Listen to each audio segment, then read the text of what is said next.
News 18 के इस मंच पर आपका स्वागत है। मेरे साथ हैं अमित शाह, देश के गृह मंत्री, भारतीय जनता पार्टी के चाणक्य, और सबसे ज्यादा इस वक्त भारतीय जनता पार्टी के चुनाव को यहां पर देख रहे हैं, संभाल रहे हैं, तो उस बारे में कुछ चर्चा करेंगे। अमित जी, ये आपका तीसरा चुनाव है जो आप बिहार में आपके उसमें संरक्षण में देखा जा रहा है। तो 2015 में जो है आप दूसरी तरफ थे, ये नीतीश जी और लालू साथ में थे, आपकी हार हुई थी। उसके बाद 2020 में आपकी जीत हुई। इस बार इस चुनाव में आप क्या देख रहे हैं? क्या आंकड़ा दीजिए कि कितनी सीटें आएंगी आप एनडीए के लिए? देखिए, आंकड़ा देना तो बहुत दिक्कत होती है, परंतु मैं आपके चैनल के माध्यम से देश भर के दर्शकों को इतना जरूर बताना चाहता हूं कि इस बार हम 2/3 बहुमत से ज्यादा सीटें जीतकर बिहार में सरकार बनाएंगे। मैं जब 2/3 बहुमत कह रहा हूं तब हम एनडीए की बात कर रहे हैं। एनडीए का गठबंधन 2/3 बहुमत से ज्यादा सीटें जीतकर मोदी जी और नीतीश जी के नेतृत्व में यहां सरकार बनाएगा। और मैं सारे देश के दर्शकों को ये भी बताने जा रहा हूं कि मैं जितना घूमा हूं बिहार में अभी, मैं स्पष्ट रूप से देख रहा हूं कि एक वेव एनडीए के पक्ष में है और हमारी सीटों के मार्जिन में भी अप्रत्याशित बढ़ोतरी इस बार होने वाली है। ये क्या वेव देख रहे हैं? किस चीज की वेव है ये? इतने सालों से नीतीश जी की सरकार यहाँ पे है, तो ये तो प्रो इनकम्बेंसी वाली बात हो गई। देखिए, सरकार कैसी चलती है इसके पर सरकार कितनी लंबी है चुनावी संभावनाओं को प्रभावित करता है। अगर आप सरकार अच्छे से चलाते हो तो स्ट्रेंथ और बढ़ती जाती है। मैं निश्चित रूप से कहना चाहता हूं कि ये 11 साल में जो डबल इंजन की सरकार चली और उसके पहले नीतीश कुमार जी और भाजपा सरकार चली, इसने बिहार के अंदर ढेर सारे परिवर्तन करे हैं जी। मैं सिर्फ 11 साल की बात करता हूं।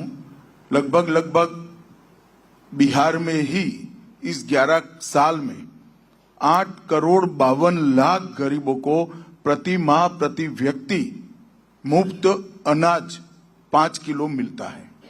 लगभग 87 लाख किसानों को सालाना 6,000 रुपया प्रधानमंत्री किसान योजना का मिलता है। इसके साथ साथ 44 लाख लोगों को घर मिल चुका है। 33 लाख और लोगों को घर आवंटित हुआ है।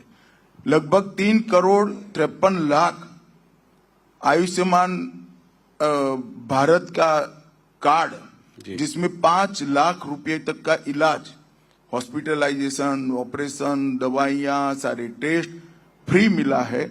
और लगभग इसमें हजारों करोड़ रुपया बिहार के गरीब का बचा है। जनधन योजना में 6,60,00,000 बैंक अकाउंट, जो कांग्रेस पार्टी 70 साल से नहीं खोल पाई थी, हर गरीब को बैंक अकाउंट हमने दिया है। 1,60,00,000 लोगों को पीने का पानी दिया है। 1,33,00,000 लोगों के घर में गैस का सिलेंडर पहुंचाया है। और इतने ही लोगों के घर में शौचालय बनाने का काम नरेंद्र मोदी जी के नेतृत्व में बिहार की भूमि पर हुआ है। मैं इस सबका योग बना लूं तो भी आप समझ सकते हैं कि कितना बड़ा वेव सूचित कर सकता है। और इसके साथ साथ बुनियादी समस्या है, आज बिहार का कोई कोना ऐसा नहीं है जो पटना से कम 5 घंटे ट्रैवलिंग का टाइम कट हो गया होगा। कोई कोना ऐसा नहीं है। कहीं पर भी जाइए, 2 घंटा, 3 घंटा, 5 घंटा, 4 घंटा। मैं आज ही पूरा दौरा कर आया हूं। सब लोग यही कहते हैं कि जिस प्रकार के रोड बने हैं, गंगा जी पर जिस प्रकार के नए पुल बने हैं, 10 पुल और बन रहे हैं।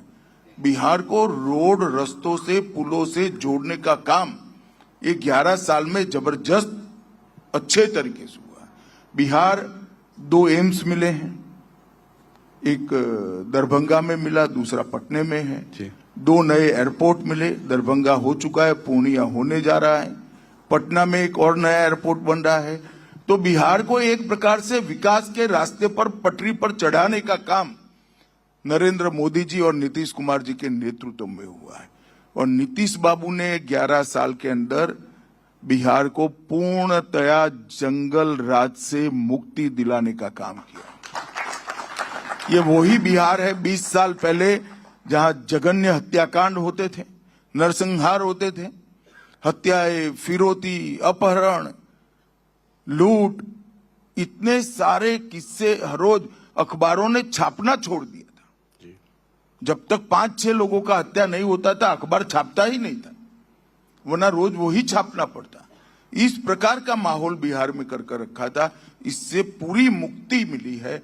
व्यापार फिर से आया है, बरौनी का कारखाना बन चुका है, ढेर सारे इथेनॉल के प्लांट लगे हैं, पेट्रोलियम रिफाइनरी आ रही है, ढेर सारा काम यहां पर हो रहा है।